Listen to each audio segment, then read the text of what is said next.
Robert Jenrick. Mr. Speaker, let me place on record our sympathies to the prison officer injured at HMP Belmarsh.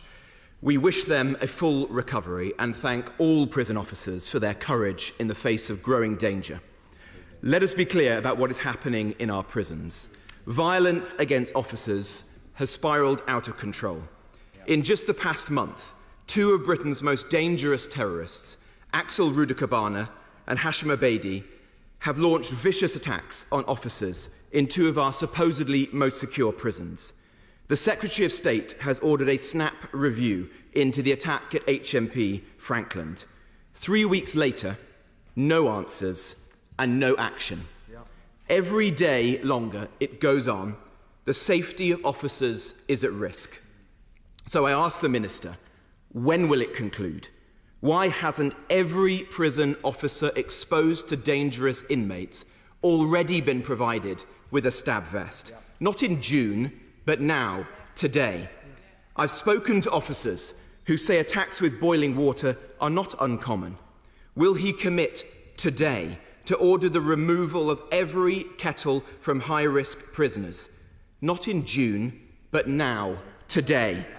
Mr. Speaker, this goes deeper than one review.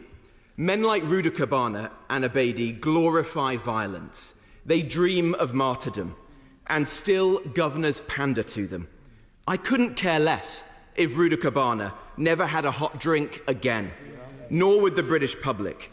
This culture of appeasement, of protecting the rights of convicted terrorists and criminals over the safety of our officers must end, and it must end now. If that means keeping them in cells with just a bed, so be it.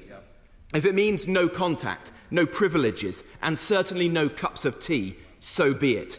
Let segregation truly and finally mean segregation. Because, Mr. Speaker, and I want to say this as clearly as I can, I'm warning the House now, if the government doesn't get a grip, a prison officer will be killed. We've had enough reviews. We need action. That's the least prison officers deserve. Minister. Mr. Speaker, we are managing the most complex people in the most complex system. Our prison staff have to manage extremely dangerous people, and they do it with real bravery. And we will do whatever it takes to keep them safe. And that's why we've taken the actions we already have. All prisons carry out regular risk assessments and implemented associated safe systems of work. If a risk is identified regarding kettle use or intelligence is received, then one might be used in assault. The kettle will be withdrawn. And frankly, Mr. Speaker, for 14 years, kettles were used under the previous government's watch. They rightly trusted the professional skill and expertise of those running our prisons and working in our prisons, and that's what we are doing now.